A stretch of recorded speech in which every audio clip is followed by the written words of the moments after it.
Ah, messieurs, on démarre avec votre permission. Alors, messieurs, Erev Tov. Alors, les programmes des prochaines semaines, vous savez que c'est traditionnellement, avant Pessah, on passe aussi à la partie halachique. Ça, vous le ferez avec le Dayan, le Rav Aozi. Mais en ce qui me concerne, le dernier shiur, pour moi, avant Pessah, pour moi, c'est le dernier shiur avant Pessah, pas pour vous, mais pour moi, c'est le dernier shiur avant Pessah, je voulais le consacrer à l'étude du Ramchal sur Pessah, dans le Derech Hashem, mais pas seulement dans le Derech Hashem. Donc voilà, ce que je vous propose, c'est de prendre pas du tout à la page où on est d'habitude aujourd'hui, mais le Chelek Revi'i, donc c'est le quatrième volume, le chapitre 8, et nous allons étudier ce que dit le Ramchal sur la fête de Pessah. Donc, Chelek Revi'i, donc le volume 4, Chelek Revi'i. Donc c'est bien avant, c'est Ouais, voilà, oui, voilà. Et Pérez. le Perek Chet, le huitième chapitre, Perek Chet. Ouais, ouais, C'est vraiment pratiquement à la fin, là. on est pratiquement à la fin. On est 150. Ouais, 164 dans ce sont des petits années. Voilà. Voilà. Non, ouais, 165. Alors, messieurs, nous allons étudier donc dans les mots du Derech Hashem ce qu'il dit sur Inyan, Chametz ou Matzah. Qu'est-ce que c'est le Chametz et la Matzah? Inyan ha-Chametz va hu. Alors, ce qu'est Chametz et Matzah, c'est quoi? Ki hine ad yetziat Mitzrayim, jusqu'à la sortie d'Égypte. Hayu Yisrael me'uravim beshar ha'umot, goy bekerev goy. Jusqu'à la sortie d'Égypte, Israël était littéralement mélangé avec les autres peuples. Un peuple au sein d'un autre peuple. Ubiyitsiatam nigalu venivdelu. Par leur sortie, ils ont été libérés, ils ont été séparés. Vine adoto azman aya kol bechinat gufot bene Israël bene Adam chashuch.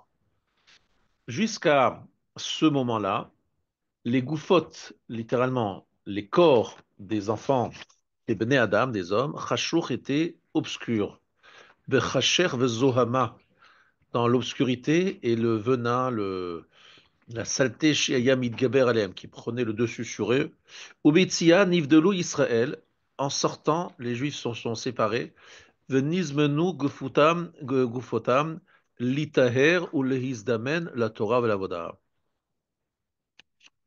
Alors, ça veut dire qu'en fait, les corps ont été purifiés pour se préparer à la Torah et à la voda.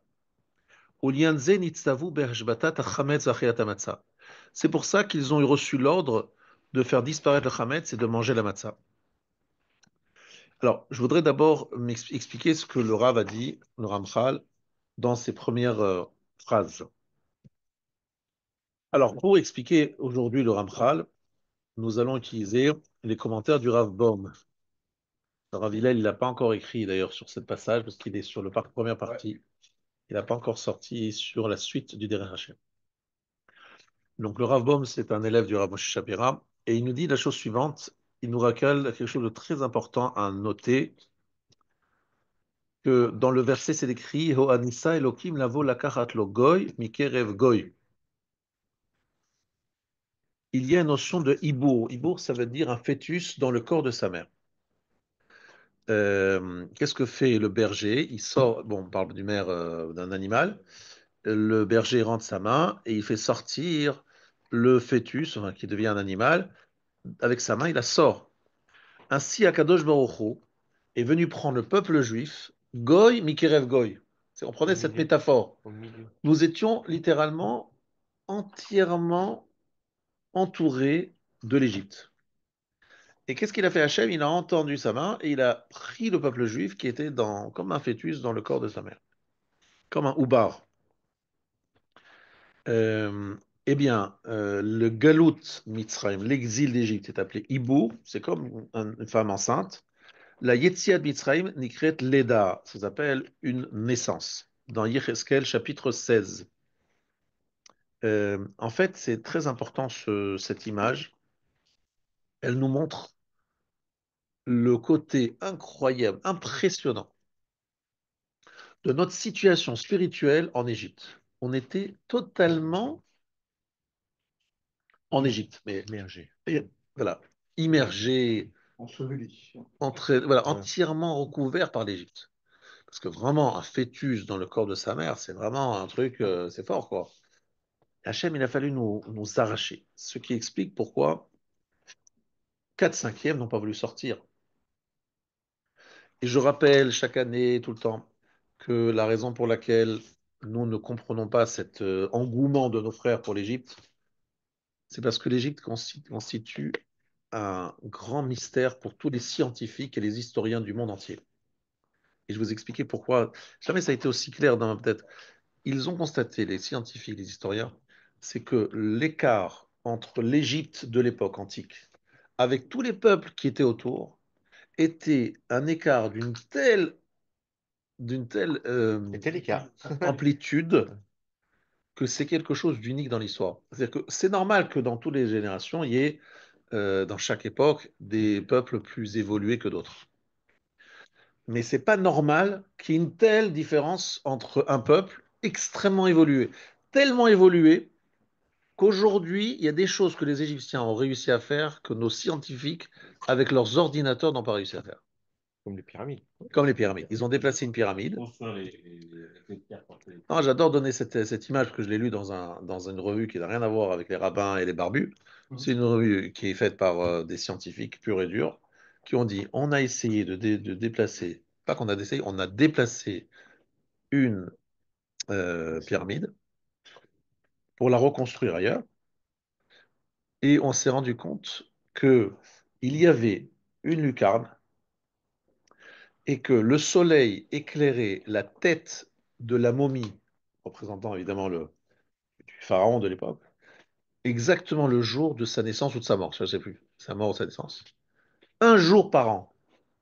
Donc il fallait orienter toute la pyramide et la lucarne et l'endroit où on mettait le sarcophage en fonction de l'inclinaison du soleil et sa capacité d'éclairer un jour par an la tête de cette momie.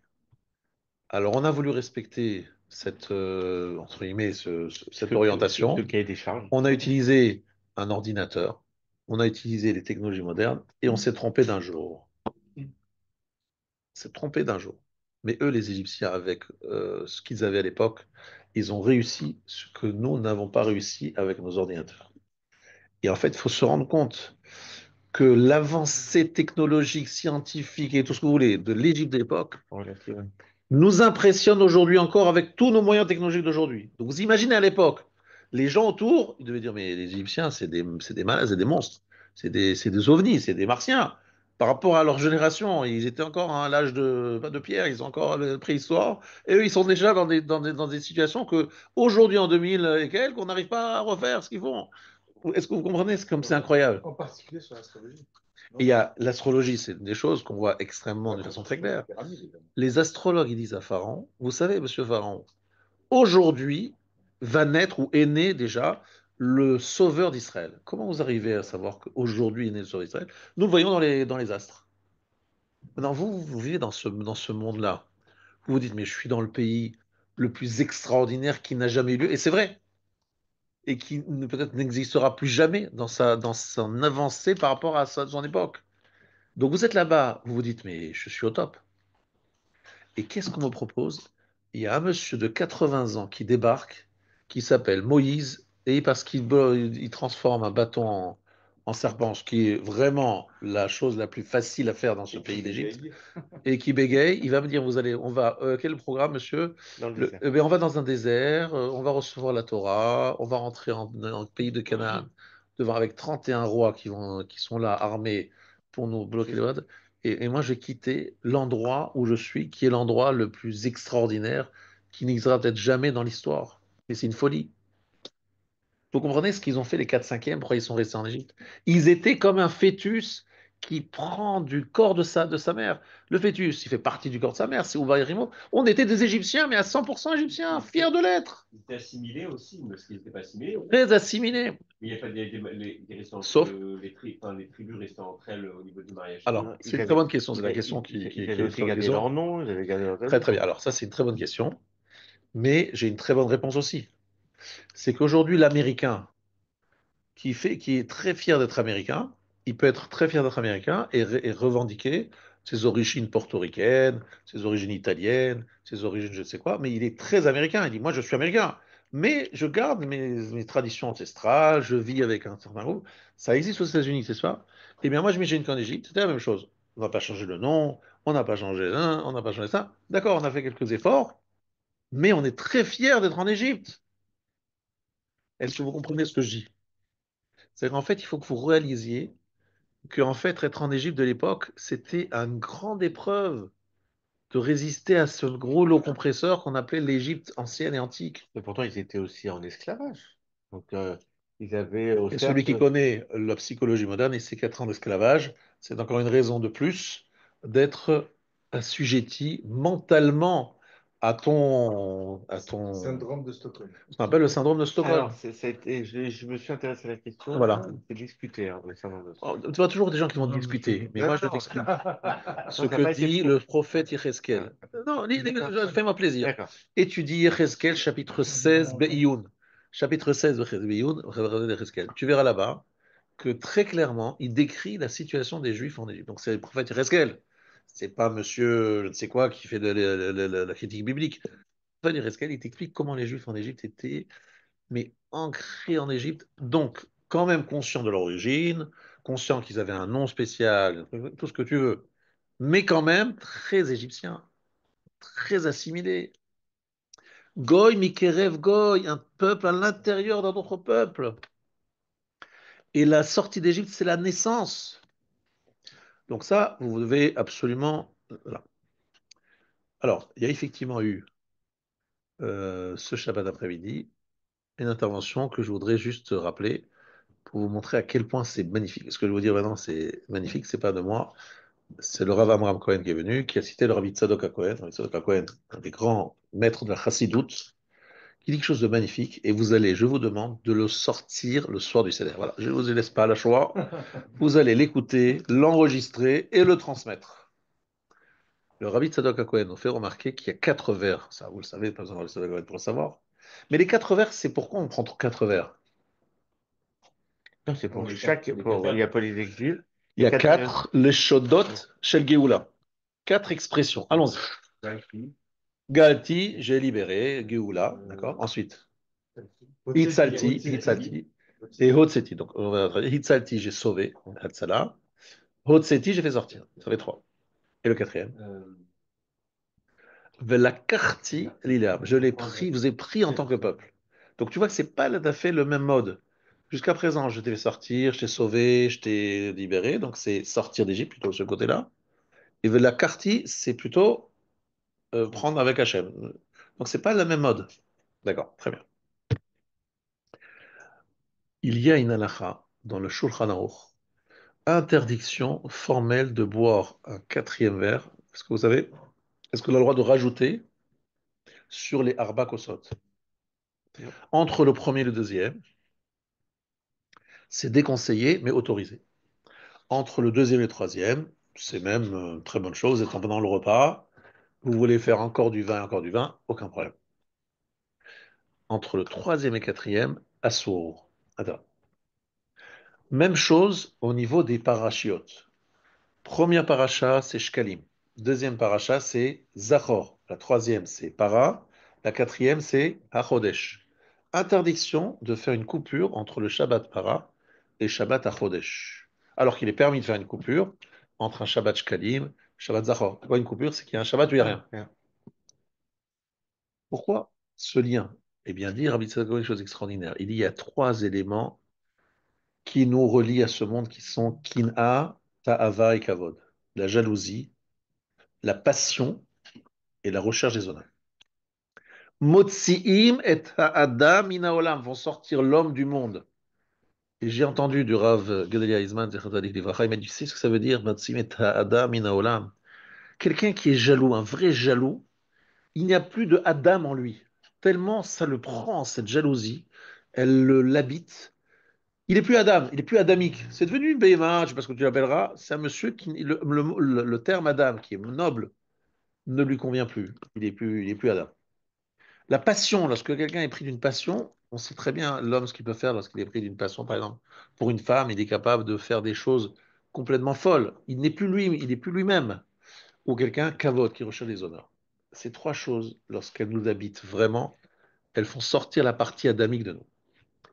Donc, qu'est-ce que ça veut dire sortir d'Égypte aujourd'hui? C'est pas sortir d'un lieu, c'est sortir de Kin'a, Ta'ava et Kavod. Hotseti, Itzalti, Gaalti. Ces trois termes veulent dire sortir de ces trois dimensions. Pourquoi? Dans quel but? Velakarti lechalegem. Je te prendrai en tant que peuple. Pour revenir à Hachem, il faut d'abord sortir d'Égypte. C'est-à-dire sortir de la Kin'a, de la jalousie, de la Ta'ava, de la passion, Kavod, Orjana. Et à ce moment-là, tu peux devenir Elohim. C'est ça qui est extraordinaire. Ces trois sorties pour que Hachem nous prenne, qu'on soit pris par Hachem. Est-ce que c'est clair, messieurs? Si vous avez compris tout ça, c'est déjà très bien. Vous comprendrez que c'est ça les trois premiers vers. Et le quatrième. Qu'est-ce qui se passe au niveau du quatrième vers? C'est quoi le quatrième vers? Il vient marquer quoi le quatrième vers? La fin de la Haggadah. Oui, mais vous savez que chaque vers, en fait, il faut voir ce qui précède. Donc le deuxième vers, c'est le vers qui est après Maguide, ce qu'on a raconté, etc. Le troisième vers, c'est après le repas. Et le quatrième vers, c'est lorsqu'on a fini le Hallel, qu'on a fait Nishmat, qu'on a fait quelques Mizmorim de Teilim. C'est là qu'on fait le quatrième vers. Le quatrième vers, c'est lorsque l'homme a lissé derrière lui, Birkat Hamazon, la nourriture, Magid et Kiddush, il est avec Hachem. Il chante à Hachem. Il chante Hachem, j'étais avec toi. C'est la cartide. C'est déjà une dimension où il est déjà libéré de ses attaches à l'Égypte. Il va vers Akadosh Baruch. Ainsi, Parashat Shekalim, Parashat Zachor et Parashat Para. Qu'est-ce qu'elles viennent faire, ces trois parachiotes? Nous sortir de Kina, Ta'ava et Kavod. Allons-y. Kina, la jalousie, c'est Parashat Shkalim, c'est normal. Qu'est-ce qui se passe au Parashat Shkalim? Combien il faut payer, monsieur le rabbin? Un demi-cycle. Attendez, mais moi, je suis riche. Je ne vais pas donner un demi-cycle. Je prends Tout le monde pareil. je prends pour tout le monde. Je prends pour tout le monde. Je prends pour toi. Je paye pour toi. Je paye pour toi. Je paye pour toi. Non, monsieur, un demi-cycle, pas plus. Pas plus. Et pour celui qui est pauvre, il dit, oula, je n'ai pas les moyens. Non, non, c'est un demi-cycle. C'est tout le monde aux mêmes enseignes. Il n'y a pas de kina, de jalousie, de machin. Chacun, tout le monde donne un demi-cycle, pas plus. On va régler ce problème de kina. On est tous au même niveau. Après arrive Zachor. Qu'est-ce qu'il fait Amalek?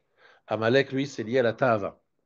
Parce que qu'est-ce qu'il fait Amalek? Il s'attaque à la Kedusha. Je ai tout un chiot là-dessus pour expliquer que ce qui dérange Amalek, c'est la Kedusha. C'est quoi la Kedusha? C'est la capacité de dire, il y a Hachem d'Hashamaïm, nous on est sur terre. Lui, il dit Amalek, je crois que Dieu existe. Je ne suis pas athée. Je crois que Dieu existe. Mais je crois aussi que l'homme existe, qu'il est sur terre et que chacun fait sa vie. Chacun pour soi et Dieu pas pour tous.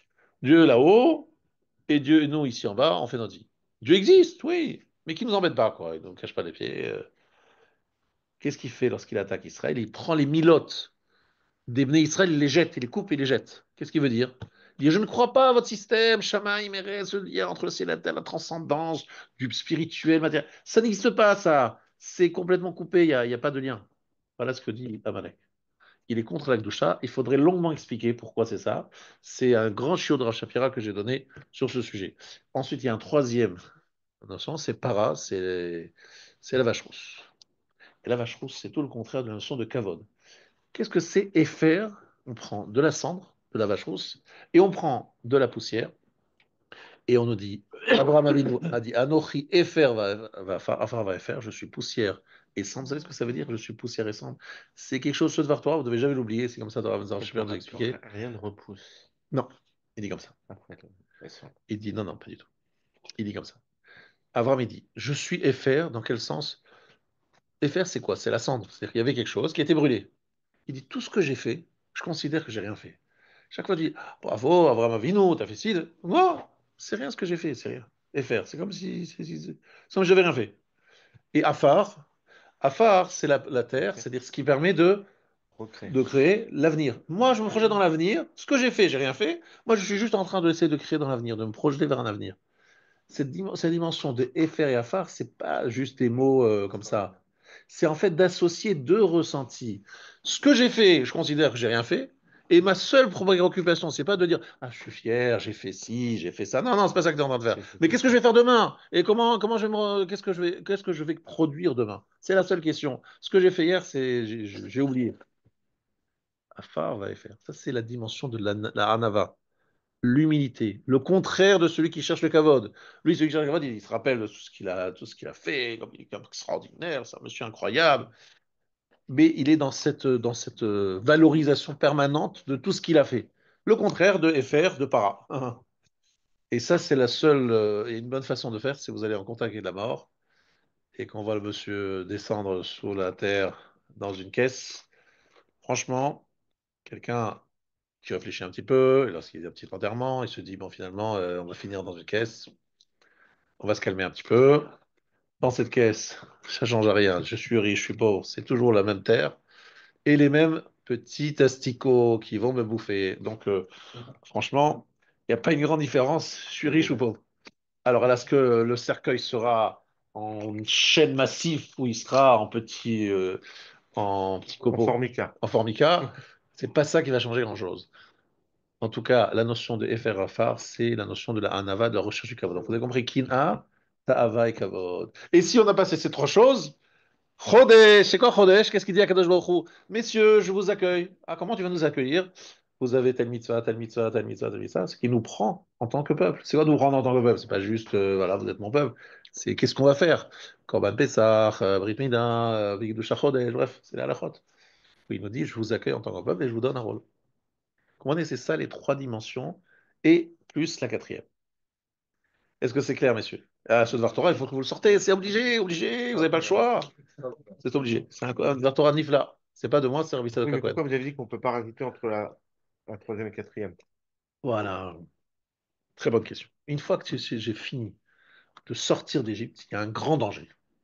C'est que tu es sorti d'Égypte et tu n'es pas encore allé chez Hachem. Alors là, tu es en danger terrible de revenir. Sans protection. Parce qu'en fait, lorsque tu sors de quelque chose, il faut absolument que tu adhères à autre chose. Parce que si tu sors de quelque chose et tu es nulle part, tu es dans une fragilité absolue. J'ai abandonné l'Égypte et je suis nulle part. C'est ce que les Juifs ont ressenti dans le désert, exactement dans le désert, parce qu'ils se sont dit, bon, on est sorti d'Égypte et on rentre en Israël quand? Et ils avaient l'impression qu'ils n'allaient jamais rentrer, No qu'ils Man's étaient Land. dans un lieu qui est à No Man's Land, qui s'appelle le désert. Est-ce qu'on va vraiment rentrer en Israël? Ah, finalement, 40 ans dans le désert. Oh là là, 40 ans dans le désert, mais qu'est-ce qu'on va faire ici? Ils ont ce sentiment d'être sortis et d'être nulle part. Et ça, c'est un grand danger et c'est une grande fragilité. Donc, Akadosh Baruch Hu dit, vous sortez d'Égypte, mais vous rentrez chez moi. Vite rentrer dans un autre système. Est-ce que c'est clair, monsieur? Mais bien, le nom du Rav, ça fait ce par quoi? Alors, ce Torah, c'est Rabbi Tzadok HaKohen, qui est un grand Rav de Chassidut. Celui qui me l'a rappelé,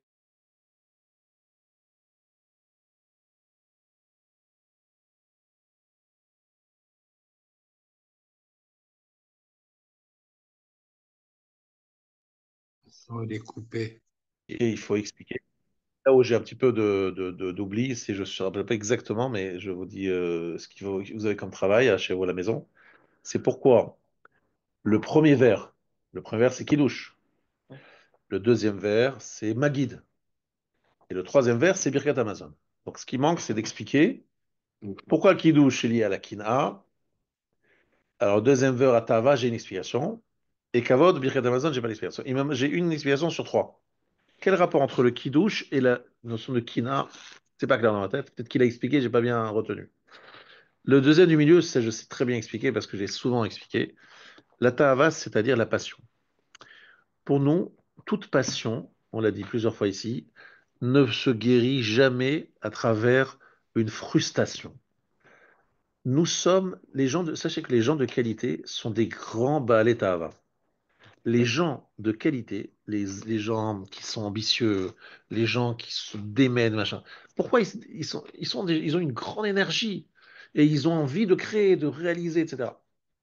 La Torah nous dit qu'un bar mitzvah, c'est le début de la puberté. On dit, monsieur, attention, soit tu vas chercher les femmes de partout, c'est a priori ce que font la plupart des gens de ton âge. Toi, 13 ans, Torah, tu vas lire la Torah, tu machin, tu bar mitzvah, attention. C'est-à-dire, on sait très bien que cette énergie, il faut la canaliser, sinon ça part dans tous les sens. Pour nous, étudier la Torah, c'est pas seulement une mitzvah parmi d'autres, c'est la seule façon pour nous de canaliser notre énergie sexuelle, je dis bien, qui veut se rapprocher ou bien des femmes ou de la Torah. Maintenant, c'est pas contradictoire, on peut faire les deux. À part Ben Azaï qui n'arrivait pas, il a dit, moi je peux pas, j'aime trop la Torah, j'ai votre place pour aimer une femme, j'aime trop la Torah. Mais c'est un cas unique ou rare. Nous, on doit avoir l'amour pour notre femme et l'amour pour la Torah, mais c'est toujours cette volonté de s'unir, de se rapprocher, cette énergie incroyable qu'on a en nous, qui nous pousse vers quelque chose qui est à l'extérieur de nous. Est-ce que vous avez compris ça? Si vous l'avez compris, ça, j'ai expliqué donc pourquoi le deuxième vers, c'est Maggid. Maggid, c'est le Dvar Torah, c'est l'explication de la Haggadah, c'est la partie Torah du soir du Seder. C'est là où on commente, on pose des questions, on explique, on commente. Donc c'est bien la partie Torah. Mais je n'ai pas expliqué Kin'a et Kavod. Je ne sais pas. Kavod et Birkat Amazon, Ah, tu as une idée? moi j'ai une idée, c'est que Bravo. Birkat Amazon, c'est le moment où on reconnaît finalement que tout ce qu'on a en Parnassa, ça vient pas de la force de notre bras, mais de Hachem. Très bien, très bonne C'est la explication. parache Tekev, Ve'achata Ve'shavata, le peur que tu te rassasies et que tu t'enorgueillisses de ton cœur. C'est Birkat Très Amazon. bonne explication. Tu dis que le Birkat Amazon, c'est lorsque l'homme, justement, il est rassasié. Lorsqu'un homme est rassasié, il se dit, oh là là, je possède, je suis bien, etc. Et c'est le moment, en général, où il oublie Hachem. Donc, il fera le Birkat Amazon, non, non, ça, c'est Hachem, c'est moi qui l'ai donné. Je suis rien, c'est grâce à toi. Bravo. Sans doute, c'est ce qu'il a dû expliquer. Il te manque plus que le Kiddush et la Kina. Ça, c'est un peu plus difficile. Mais bon, il faut quand même que vous réfléchissiez vous-même, pas vous tout vous donner sur un plateau. À vous de chercher. Oui. Je reviens juste sur ce que vous avez dit juste avant. Je crois que dans un cours, vous avez expliqué pourquoi il y avait un parallèle entre l'étude de la Torah et la maîtrise de la relation et de la pulsion sexuelle. Exactement. Vous avez expliqué ça. J'ai expliqué ça plusieurs fois. Ouais. Et j'ai expliqué qu'en fait, c'est pas seulement lorsque vous étudiez, vous pensez pas aux femmes. C'est que non seulement vous êtes aux femmes, vous êtes nourri, votre envie, votre désir sexuel est rassasié par l'étude de la Torah. C'est comme si quelqu'un est affamé. La domination du texte. Voilà. C'est un ensemble de choses. Et dominer le texte, approfondir, enfin, vibrer, quoi. Faire ça avec ses tripes, pas juste. Voilà. Ça te prend la tête, machin, tu te sens bien, tu sens, ah, je suis rassasié. Et celui qui cherche le plaisir sexuel, c'est souvent parce qu'il il est pas satisfait, il cherche, mais ça ne le rassasie pas en fait. Parce que plus il en fait, et plus il a envie d'autres, et encore d'autres, et il n'est jamais rassasié. Donc voilà le. Bon, j'espère que ça a été assez clair. Tout ça, c'est un Dvar Torah de Rav Yitzhak HaKohen. Et donc, j'espère que vous en rappellerez pour l'expliquer le soir du Seder. Alors, pourquoi j'ai dit tout ça? Parce qu'en fait, ici, il dit que l'exil d'Égypte, c'est le hibour, c'est-à-dire comme une femme enceinte, et la sortie d'Égypte, c'est au moment où la femme accouche, ce qu'on appelle Revle Haleda, c'est-à-dire les contractions au moment de la naissance. Donc nous, on a eu des contractions, enfin, l'Égypte a eu des contractions très dures parce qu'elle a souffert avec les 10 Makot, et finalement, on a accouché, on est venu, Makat Bechorot, on est né, la naissance du peuple juif. Maintenant, deuxième élément pour expliquer le Rav ici, aussi une introduction que donne ici le Rav Baum, il dit qu'en fait, au moment de la faute d'Adam Arishon, et ça c'est une constante, vous avez ici un livre, très très beau livre, mais qui demande beaucoup beaucoup de travail, ça s'appelle Mishnato Shel Ramchal. Donc vous avez ici un likout, une réunion de tous les, enfin, une partie en toi des commentaires du Ramchal qui sont liés à la fête de Pessah. Alors, effectivement, c'est beaucoup de pages, c'est un travail, mais c'est extrêmement intéressant et c'est bien présenté. Alors, dans ce livre et ici, le Rav il nous rappelle qu'il y a un vrai lien entre la faute d'Adam Arishon et la sortie d'Égypte. Déjà que tout tourne autour de la nourriture. Elle a mangé le fruit parce qu'elle a trouvé le fruit désirable. Et nous, le soir du Seder, on mange de la matzah et c'est vraiment un moment crucial de la sortie d'Égypte manger la matzah, le Shem Mitzvot Mitzvah. Ici, le Rav il nous dit la chose suivante, que dans la sortie d'Égypte, il y a deux choses. Il y a faire disparaître le chametz et manger la matzah. Faire disparaître le chametz, c'est sortir d'Égypte. Manger la matzah, c'est velakartil l'âme, c'est se rapprocher d'Hachem. Parce que, en fait, vous avez compris, le chametz, c'est chametz tashbis ou enlever le chametz, enlever le chametz. Enlever kina, tava, kavod. Mais après, qu'est-ce que je fais? Enfin, que je me suis débarrassé de tout ça. Eh bien, il faut que je mange la matzah, c'est-à-dire que je me rapproche de la Kadosh Baruch Hu. Pourquoi manger la matzah, ça rapproche de la Kadosh Baruch Hu? Parce qu'on appelle la matzah le pain de la Emouna. Pourquoi c'est le pain de la Emouna? Parce que les Juifs sont partis avec quelques morceaux de pain, de matzot, dans un désert, sans aucune garantie de survie. Enfin, dans un désert avec femmes, enfants. Et on 600 te 000. dit, ils sont 600 620 000, 000. 550. Alors c'est vrai que tu as beaucoup d'argent. Mais qu'est-ce que tu fais avec de l'argent dans un désert? Tu achètes quoi? Il ne sert à rien de l'argent. Il faut pouvoir acheter des choses. Il n'y a personne qui vend. Il n'y a pas de supermarché dans un désert. Et donc on y va. On nous dit, vas-y. Alors ils demandent de l'eau. C'est vrai, ils demandent de l'eau. Ils demandent à manger. Akadosh Baruch Hu leur donne. Mais ils ont quand même eu le courage de partir sans avoir de réserve suffisante. Oui, mais de base, même Moshe, il leur a dit on partait que 3 jours.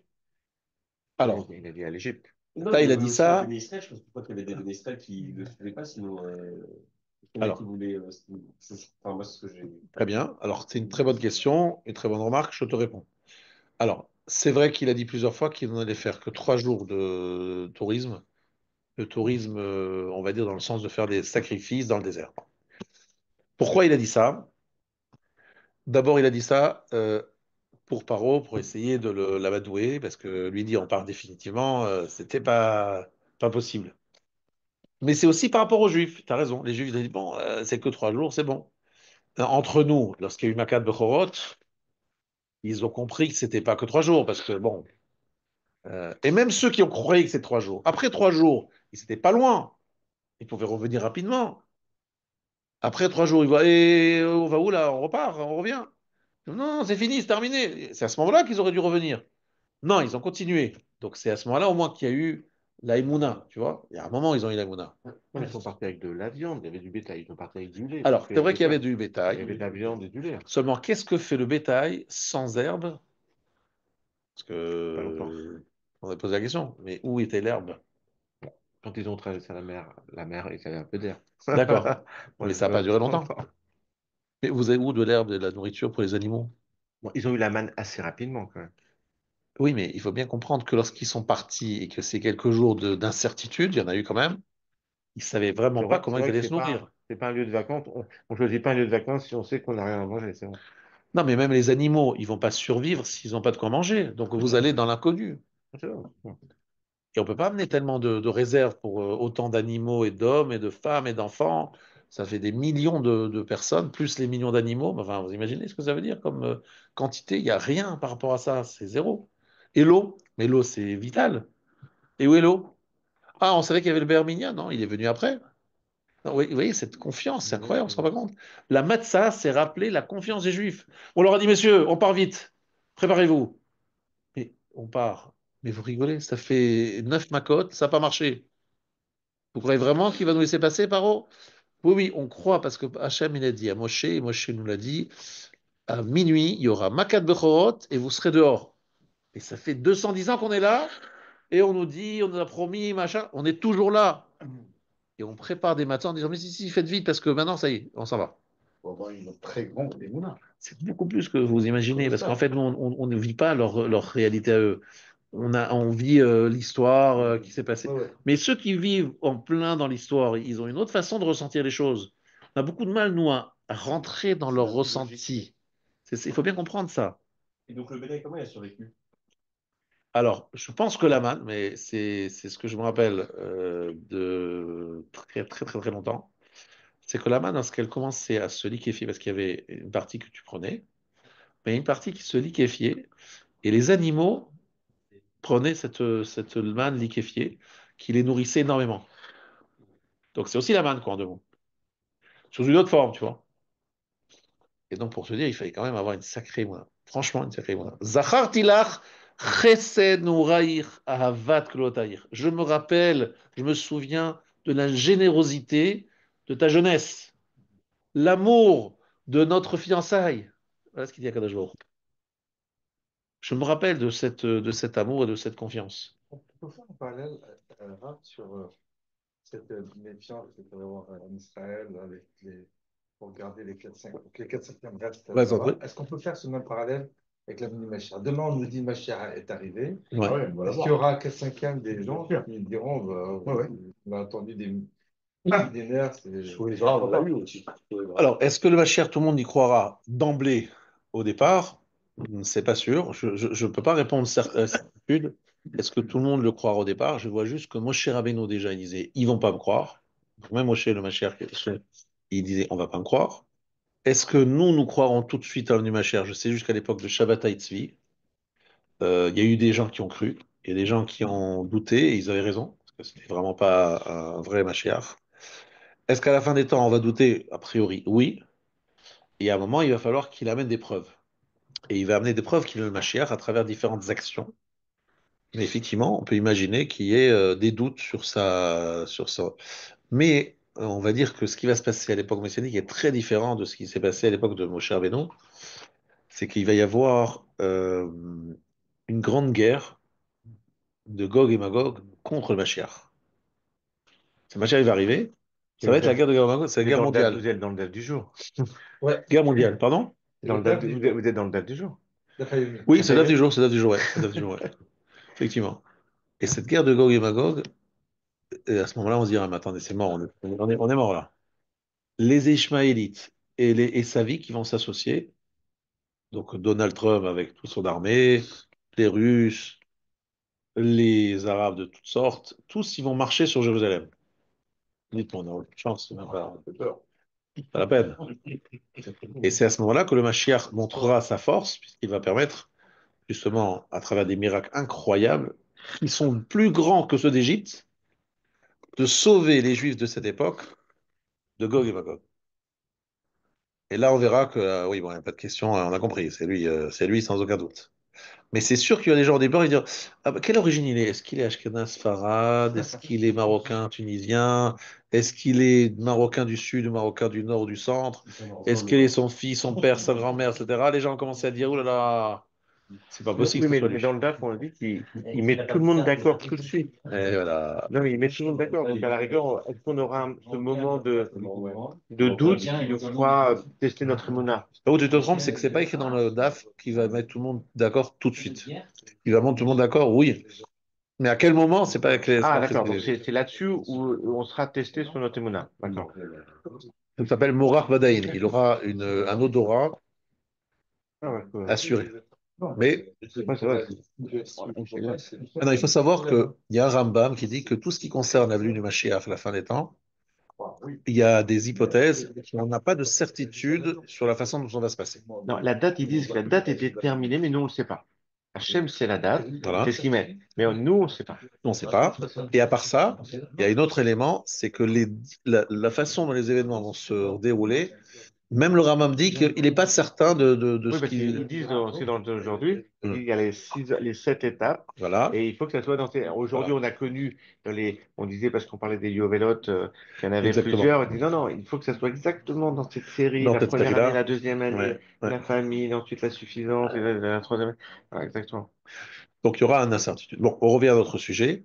Sinon, Le Hametz, pour ceux qui veulent réécouter, on a fait toute une année, comme on a fait aujourd'hui, cette année sur Rambra, vous pouvez les écouter sur le site Telegram. en tout cas, donc on va abandonner l'Égypte, c'est-à-dire enlever le Hametz, et manger la matzah, c'est l'adhésion.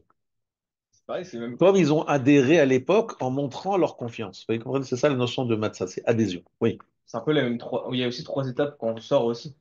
Enfin, on Bravo, débarrasse la bravo. maison, on fait la l'abdicat, on fait bio. Et après, la dernière étape, c'est manger la matin. Alors, je corrige, hein, d'accord? T'es pas loin, mais je corrige. Il y a première étape, c'est le 14 Nissan. On fait Corban Pessah, on montre une grande adhésion parce qu'on fait on égorge l'idole des Égyptiens. Bon, ça c'est très fort déjà, le 14 Nissan. Deuxième étape, le 15 Nissan. c'est-à-dire la nuit du 15 Nissan, Makat Bechorot, on part, vraiment, on s'en va. On s'en va en fait le lendemain matin. Mais ça montre une grande confiance quand on part, vraiment. Et puis il y a une troisième étape, c'est Kriyat Yam Suf. Et en fait, les Sifrei Kabbalah et les Rabra disent que la naissance s'est terminée. Elle a commencé le 14-15 et elle s'est terminée au moment du passage de la mer, où là vraiment on est sorti totalement, parce que les Égyptiens sont morts entièrement, donc c'est fini, il n'y a plus d'Égypte, quoi. Ça y est, on s'est débarrassé de la maman, On on a est vraiment vu, sorti. on a vu notre, Voilà. notre tortionnaire. Donc ça nous a permis de sortir d'Égypte. Voilà. Et la Cartie, ce serait Shavuot. Alors voilà, alors le but c'est la quartier, c'est prendre. Maintenant, sur la quartier, il prend du temps. C'est pour ça qu'on a commencé à manger la manne, parce que la manne nous prépare à Matan Torah, le Homer, la sphère d'Homer nous prépare, etc., etc. Le processus de la quartier prend, on va dire, beaucoup de temps, mais effectivement, c'est le moment de Matan Torah où vraiment Hachem dit, je suis votre peuple. Sauf que quoi? Arrive le veau d'or, de nouveau, et on est en train de faire une traîtrise. Et puis finalement, on revient avec Yom Kippour, on reçoit les deuxièmes tables. Voilà. Donc c'est un peu laborieux, tout est laborieux, ouais. Tout est content, est beaucoup plus reporté, laborieux, etc. Maintenant, il faut absolument réparer la faute d'Adam Arishon. Comment est-ce qu'on répare la faute d'Adam Arishon? Alors, je rappelle juste une chose très importante. La faute d'Adam Arishon, nous la réparons à travers la consommation de la matzah. Donc j'ai expliqué pourquoi. Parce que la matzah, c'est justement le contraire de la faute qu'ont fait Chava et Adam, qui n'ont pas eu confiance. Hachem leur a dit ne mangez pas. Eux, ils ont commencé à expliquer qu'il fallait manger, ils ont expliqué le serpent, etc. Ils ont fait tout un pile-poule pour justifier le fait qu'ils allaient manger. Mais tout ça, ça révélait juste un manque de confiance, un manque deImouna. Et la Gemara dit explicitement qu'Adam Arishon, il a eu un problème deImouna. Donc là, on doit faire le tikkun de cette erreur à travers la consommation de la matzah et tout ce que ça implique. D'accord? Il faut quand même que vous réalisez quand même quelque chose d'incroyable. Je ne sais pas si vous réalisez quelque chose. Chaque fois que je lis ces versets, je me dis, mais est-ce qu'on réalise ce que ça veut dire? Tous les 3 fêtes, les gens abandonnent leur maison pour se rendre à Jérusalem. Mais les voisins, là, les goyim, les ennemis qui sont dans les frontières, mais c'est du pain béni. Ils sont partis à Jérusalem, tout le monde est parti. Ben, on rentre en Eretz Israël et on prend le tas. Il y avait une protection. Non, il y avait une protection. Il y avait une protection invisible. Pendant les Shagalim. Et Hachem promet, dit, ils ne convoiteront pas ton pays les 3 fêtes. C'est quand même c'est incroyable, ça. Ça veut dire que cette protection divine des 3 fêtes, bon, on a vu que le 7 octobre, il y avait pas de protection divine, le Simchat Torah, mais surtout, il faut s'imaginer tout un pays qui déménage, qui va un truc, qui laisse les frontières ouvertes. À l'époque, en plus, les frontières, c'est vraiment des Non, mais frontières. C'est pas des drones et des missiles qu'on envoie. C'est des gens des fantassins Mais qui est-ce que avancent. c'était Simchat Torah en Israël? Non. C'était Shmini Atzeret. C'était Shmini Atzeret. Voilà. Qui était en même temps Simchat Torah. Oui, mais eux, c'était le lendemain. Non, pas du tout. C'est le soir. C'est le soir. Le soir Oh là là, tu Non, rigoles c'est quoi? non, Le mais soir de Shmini Atzeret chez nous, le soir de Simchat Torah chez eux. ah oui, j'ai oublié, c'était ouais. Non, non, Ok, c'était le jour de d'accord. Simchat Non, Torah. parce que je voulais trouver une date en disant que c'était pas. Non, non, pas du tout, pas du tout. Non, C'était bien un jour de Yom Tov pour eux. D'accord. Et ils l'ont choisi ce jour-là Ouais, ouais. à Vedavka parce qu'ils savaient que ce jour-là, il y aurait des permissions, Ouais. que les fêtes, les Ouais, juifs, ils sont un peu d'accord. moins. C'est pas par hasard. Alors, maintenant, nous allons expliquer ce que dit ici le Rav. Il nous dit, Ils allaient au Beth Amikdash aussi à Shmini Atzeret. pardon? Ils allaient au Beth Amikdash aussi à Shmini Alors, en Atzeret. fait, ils étaient là depuis Sukkot, début de Sukkot. Ils restaient, en particulier le dernier jour. Mais effectivement, ils étaient là depuis le début de Sukkot.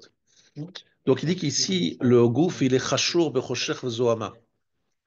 Ou beitzia nivdelu Israël, je reprends, venizmenu nivotam, l'itaer ou l'isdamen, le Torah et l'avoda. Donc, à un moment de la sortie, les Juifs se sont séparés, et ont préparé leur corps pour être purifiés et se préparer à Torah et Avoda, c'est-à-dire recevoir la Torah au Mont Sinaï. Ulianze nitzavu behashbatat achametz achilat hamatzah. Et c'est pour cela donc qu'ils ont reçu l'ordre de faire disparaître le chametz et de manger la matzah. Vaïnu ki ine halechem sheuchan lemazon adam, parce que le pain préparé pour la nourriture de l'homme, ou mishtave behemet el hamatzah vanirtse ba'adam, il s'égalise littéralement vers la situation voulue pour l'homme. Ça ne veut rien dire pour l'instant, je vais l'expliquer. Vinyan achimut shu davar tivi balechem, la notion de chimut, c'est lorsqu'un un pain quelque part tourne, se devient chomat, Ferment. il fermente. Le sheyekal haikul veto vatam, et c'est bon pour Ouais. la digestion, et c'est meilleur.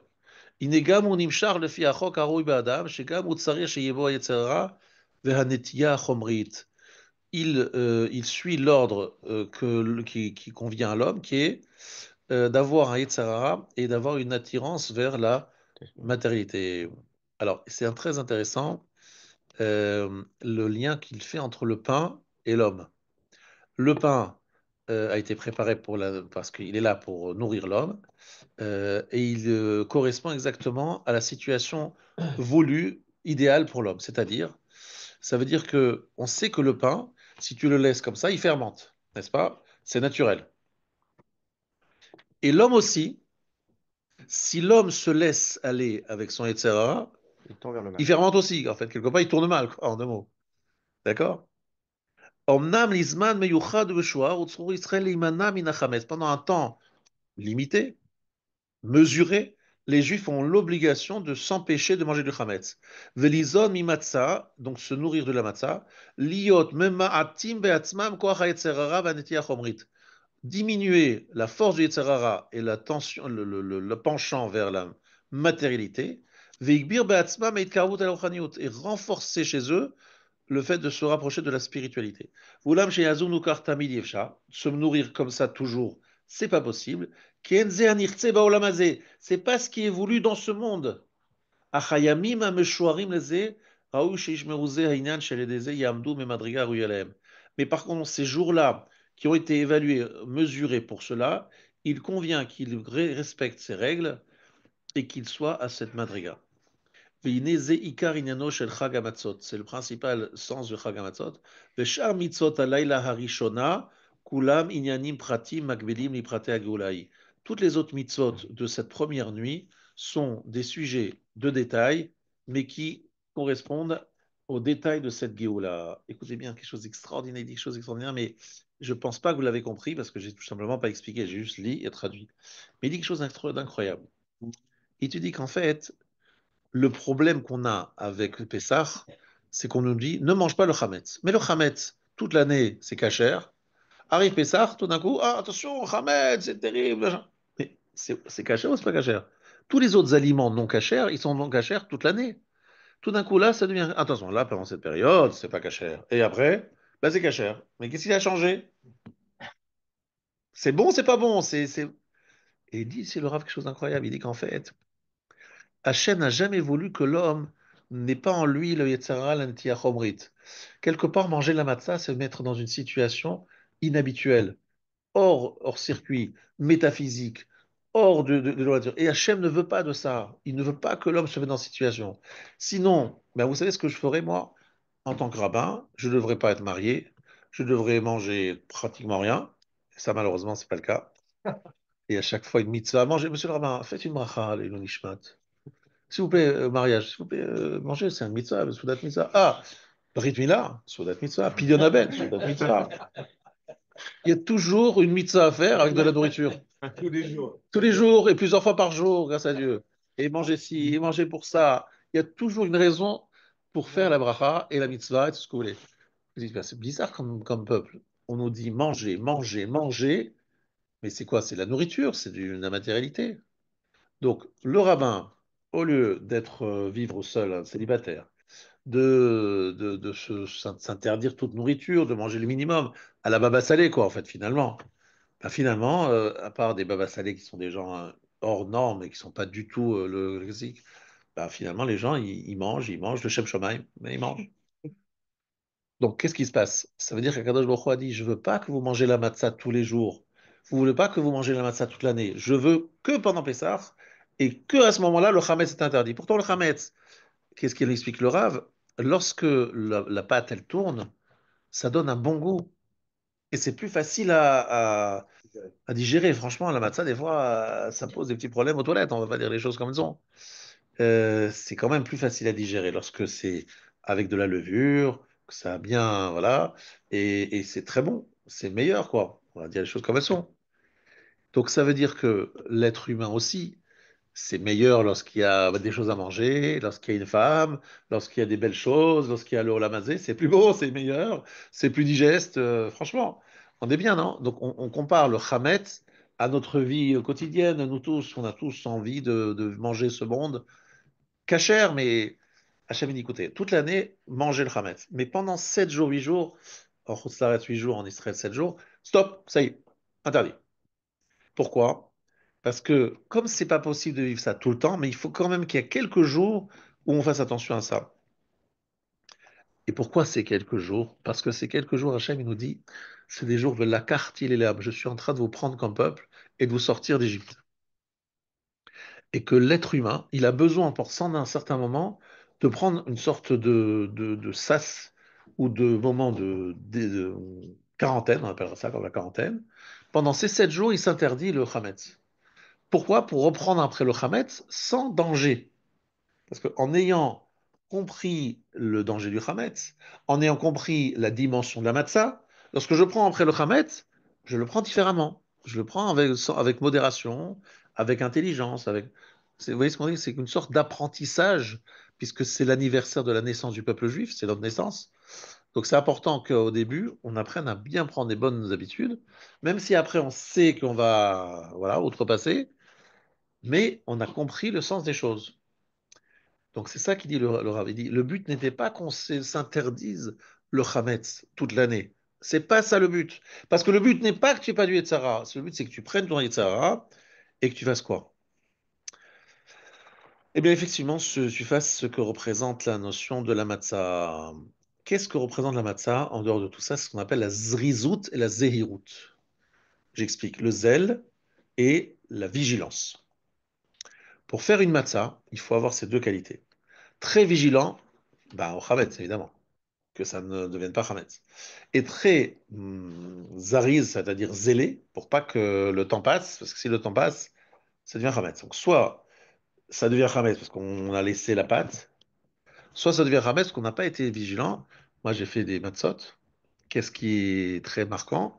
C'est vous nettoyez à fond après 18 minutes. Il faut nettoyer à fond parce que si vous laissez quelques morceaux, eh ben, ils vont redevenir Hametz parce que les 18 sont passés pour ces petits morceaux et se mélangera avec le futur. Bon, bref, je rends tout au Hametz. Je suis tout le temps en train d'être zahir, je nettoie, et je suis zariz, je suis rapide. Et ça, c'est l'apprentissage de la matzah. Pourquoi c'est l'apprentissage de la matzah? Parce que j'ai enlevé le Hametz, mais pour devenir adhérer à un nouveau système, il faut que je sache mais comment faire, quelles sont les conditions pour entrer dans le club de la carteliam, pour que Hachem me prenne comme peuple. Zahir et zariz. Soit vigilant et soit zélé. Fuis la paresse, d'accord, et sois aussi vigilant ce que tu te permets, parce qu'il ne faut pas tout se permettre, il faut savoir mettre des limites, etc. Sois vigilant et sois zélé. Ça, c'est les deux éléments de base qu'on appelle soumera et asetov.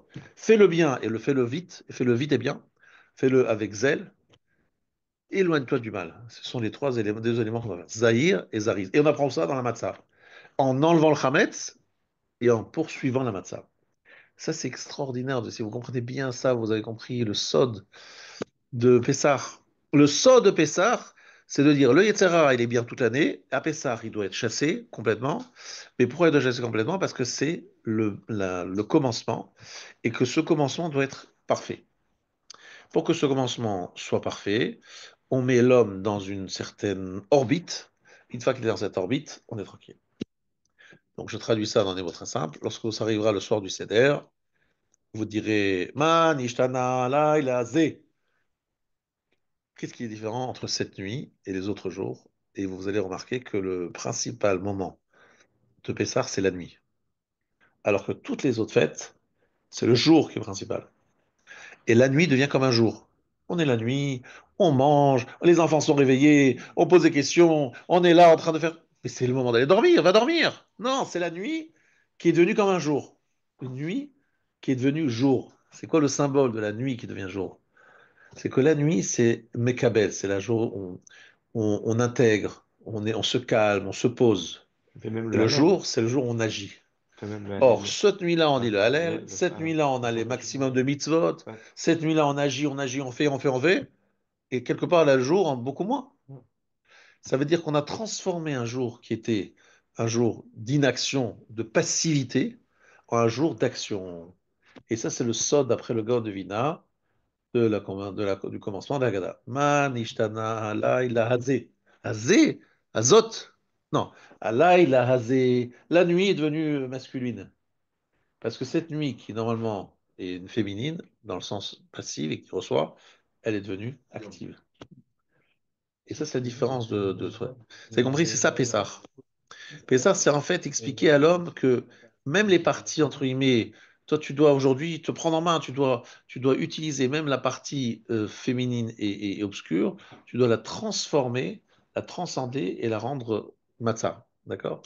Mais tu dois être conscient que c'est parce que tu es chametz qu'il y a de la matzah. S'il n'y avait pas de chametz, il n'y aurait pas de matzah. Si on mangeait que de la matzah, imaginez-vous qu'il n'existait pas de chametz. Bah, la matzah, elle n'aurait aucune valeur. La matzah, elle est une matzah parce qu'il y a du chametz. Et qu'il ne faut surtout pas que ça devienne chametz. Donc attention, ça doit être de la matzah, attention. C'est pour fuir le chametz qu'il existe la matzah. La matzah, elle est l'anti-chametz. Pourquoi on ne consommerait pas de la matzah à Shabbat, par exemple? Après, à Shabbat, on ne le fait pas. Bah, Au justement, contraire, le dans des Shabbat, on ne veut moments pas prendre. festifs, on mange de la matzah pour nous Voilà, rappeler que même dans ces moments-là, on est exactement. dans l'humilité et dans le. Eh bien, sache que justement, le jour du Shabbat, c'est le jour où on fait très attention à manger de la challah, bien sucrée, bien bonne, machin, bien riche.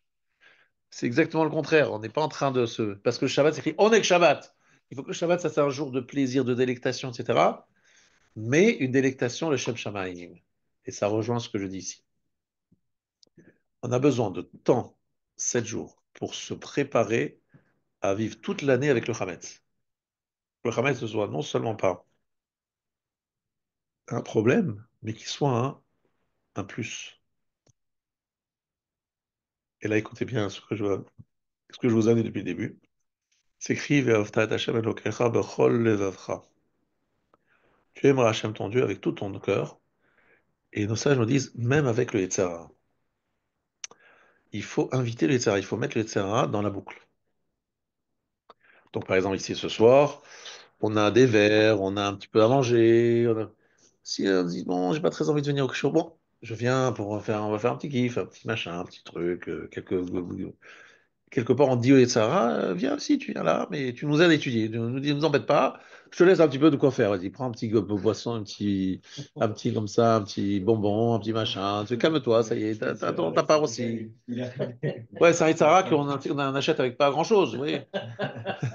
Mais bon, on lui donne quelque chose, on lui donne une petite part pour que ça En tout cas, soit. les 13 personnes qui sont en ligne, ils sont plus forts. Eux, ils disent, je prends rien. Je prends Voilà, tout. ils prennent ils sont les chefs Shamaïm. On les félicite. Non, mais peut-être qu'eux seuls, même peut-être eux-mêmes, ils sont en devant. Ah, dites-nous Jamais. de partager ce que vous mangez. Voilà, on sait jamais.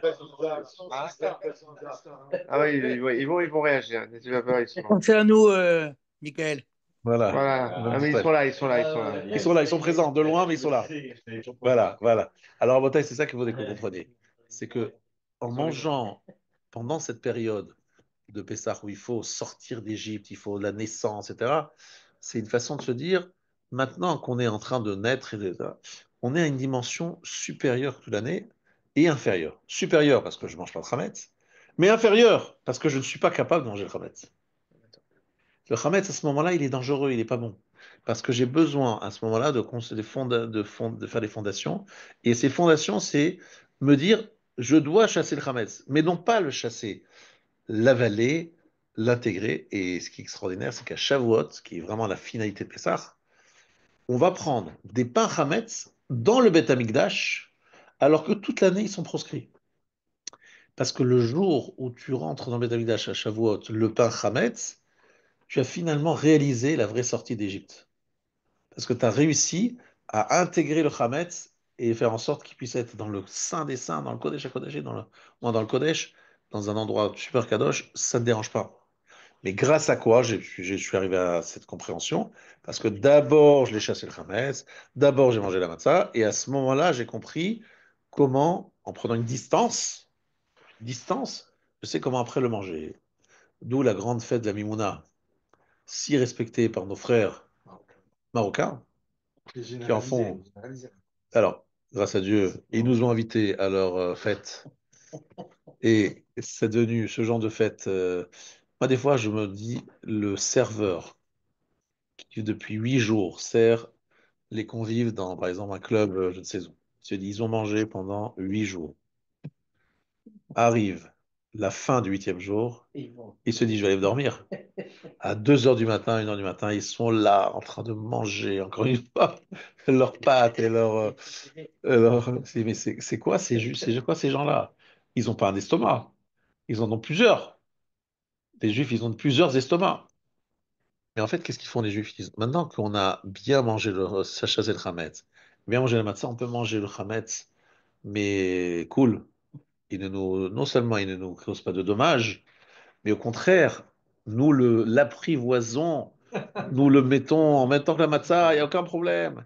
Il est totalement inoffensif. Vous avez compris? C'est ce travail de 7 jours, 8 jours qui nous permet après de retrouver le Hametz sans la moindre risque. Voilà un petit peu ce que représente après le Derech Hashem. Alors, je voudrais juste terminer euh, en disant une héhara, un élément, une remarque avant de vous laisser. Il y a effectivement dans ces 7 jours, etc., dans cette notion de Pessah, quelque chose que vous devez absolument savoir. Vous remarquerez que tout tourne autour de la bouche. Je raconte la sortie d'Égypte. Je mange la matzah. Je mange le maror. Je mange le repas. Je fais le halal. Je fais le hallel. Je... La bouche, elle est tout le temps sollicitée. Ou elle sort, ou elle rentre, ça rentre, ça sort, ça rentre, ça sort. Mais c'est la bouche tout le temps. Et vous pouvez vous demander, mais pourquoi on a mis autant d'éléments dans un organe et dans une fonction? Manger, c'est toujours avec la bouche. Parler, c'est avec la bouche. Alors qu'à Sukkot, on a invité tout le corps dans la soukha. Là, c'est ça, et on met en valeur surtout cette fonction de parler. Pourquoi, à votre avis? Et alors, tous les Sfarim m'expliquent que le vrai problématique de Pessah, de l'exil, de l'Égypte, c'était le Dibour Begalout. La parole était en exil. C'est une phrase qu'on voit souvent dans les secrets Kabbalah. La parole était en exil. Et quand est-ce qu'on a été vraiment sorti d'Égypte? Lorsqu'on a chanté au moment de Kriyat Yam-Souf, où là, la parole, elle s'est complètement libérée. Mais une belle parole, la parole de Shira, la Shira d'Hachem. Incroyable. Ça, c'est l'apothéose de la sortie d'Égypte. Lorsque la parole, ça devient une Shira incroyable à Kadosh Baruch Hu. Il y a Haggadah, il y a Shira. Encore une fois, la parole. Vous savez pourquoi? Parce que la force de la parole, c'est justement celle qui était à l'origine d'une catastrophe internationale qui s'appelle la faute d'Adam Arishon. Je reviens encore une fois à cette faute. Le serpent, il dit à la fin, tu sais, si tu manges le fruit, tu vas ceci, tu vas gagner cela, tu vas devenir comme Elohim. Elle se fait attraper par le publicitaire, premier publicitaire du monde, un grand publicitaire, il s'appelait pas Publicis, mais il s'appelait Monsieur Narache. Il lui a vendu un truc, il en fait un.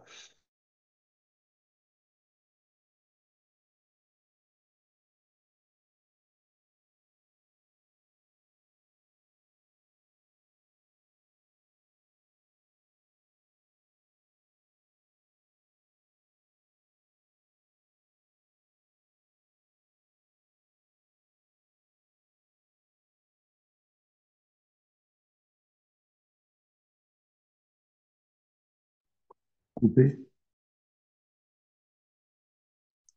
Ça a coupé? C'est coupé. Ouais. T'as coupé? On n'a plus de son, plus d'image. Plus rien, plus rien. Vous allez n'avoir plus de temps pour parler des paroles mensongères, des paroles futiles. Il comprend que pour éviter le soulèvement des masses, il faut museler les médias. Comment un tyran, il se prend? Pour rester le tyran, il doit museler tous les médias. Et lorsqu'il y a eu l'explosion d'Internet, les tyrans en particulier dans les pays arabes, n'ont pas pu museler la. Ils n'ont pas trouvé le système et les gens se donnaient des messages et ils ont fait ce qu'on appelle le soulèvement. C'est intéressant. Pour être le patron d'un endroit, il faut maîtriser la communication des gens. Leur dire ça c'est interdit, moi je ferme ici, je ferme là. Qu'est-ce qu'il dit Paro? Il dit la même chose. Pera, Paro Zevera, celui qui dit je vais vous bouger, je vais vous fermer, ça y est, c'est fini, vous ne parlez pas, vous allez travailler comme des malades, vous n'aurez pas le temps pour parler. Quand est-ce qu'on est sorti d'Égypte? Lorsque Moshe Rabbeinu, qui ne parle pas, il n'a pas une bonne parole, il va sortir les Juifs et leur donner la possibilité de s'exprimer en disant réunissez-vous autour de la table et mangez le Korban Pessah, mangez et dites nous sommes prêts, nous allons partir. Et à ce moment-là, il commence à sortir. Alors c'est en fait un message pour toutes les générations à venir. Si quelqu'un il veut vraiment arriver à s'en sortir de son Égypte, Kina, Tava et Kavod, il faut réapprendre la parole. C'est repositionner la parole. Repositionner la parole, c'est pas juste parler du beau temps et du mauvais temps. C'est donner une parole bienveillante, constructive, une parole qui nous amène vers une libération et une parole libératrice et une parole aliénatrice. Cette parole aliénatrice, c'est celle du Kin'a, Ta'ava et Kavod. Ça, c'est la parole qui nous enferme. La parole qui nous libère, c'est la Haggadah. Hachem est venu, il nous a sauvés, il nous sauvera, il nous est avec nous. Vous avez compris, il faut que la parole prenne le dessus sur la mauvaise parole. La mauvaise parole, c'est Pera, pas paro, c'est la bouche mauvaise. Pera. Pessar, c'est la bouche qui parle. Pessar. Et cette parole-là est une parole qui a une vertu libératrice. C'est ça qu'il faut bien comprendre. Lorsque vous prenez vos enfants et vous leur expliquez la sortie d'Égypte, vous vous libérez de Kinat Havaïkavod. Pourquoi on se libère de ça? Parce qu'en fait, vous vous dites, c'est quoi l'Égypte d'aujourd'hui? C'est quoi mon Égypte à moi? C'est quoi qui m'enferme, qui m'empêche de me révéler, de me développer, etc. C'est Kin'a, la jalousie, Ta'ava, la passion, et Kavod, la recherche des honneurs. C'est ça qui m'empêche. Mais dès que j'arrive à replacer la parole et à comprendre que tout ça, c'est des bêtises, c'est pas ça qui va nous rendre. Mais la carte, il est là, je me prends pour peuple, c'est le quatrième vers. Et qu'est-ce qu'on fait au quatrième vers? On chante le Hallel, on chante les Shirot et Tishbachot HaKadosh Baruch Hu. On comprend que la parole est là pour louer Hachem et non pas pour se promouvoir, se mettre en avant, Kin'a, Tava et Kavod. Ça, c'est la véritable Géoula de la sortie d'Égypte. Et je vous souhaite, Bezrat Hashem, qu'on soit libérés, nous tous, cette année, Bekarov, tous en Eretz Israël, avec le Mashiach Tzidkenu. Amen. Amen. Chazak Baruch. C'est ça, dans la galère. Alors, pendant la Gada, on ne chante pas parce que ce n'est pas du tout la date de la Shira. La date de la Shira, c'est Deuxième fête. 7e jour, le dernier jour de fête. On le lit. Et on le lit d'ailleurs ce jour-là. Et bon, on ne le lit pas parce qu'on n'est pas encore libéré. La libération totale, c'est lorsque les Égyptiens ils meurent. Là, on sort d'Égypte, mais j'ai donné cette bonne définition. Le premier jour de Pessah, nous sortons d'Égypte. Le dernier jour de Pessah, l'Égypte sort de nous. Ah, ok. Merci. Alors, juste pour vous dire, le programme, la semaine prochaine, il y a un cours spécial sur toujours Pessah avec Ravaouzi, qui a été rappelé. Et s'il y a encore d'autres questions, on fera le lundi d'après. Après, il y a la coupure de Pessah et on reprend avec le Rav le 28 avril. Donc, le lundi qui suit Pessah, il n'y aura pas. Et c'est le lendemain de Pessah, je ne sais pas. Voilà, c'est l'emploi, il n'y aura pas. Ouais. Et ben, ça, les gens qui ont voyagé revenir. Et donc, on reprend le 28 avril. La semaine prochaine, c'est Rava aussi. Voilà. C'est à la fin.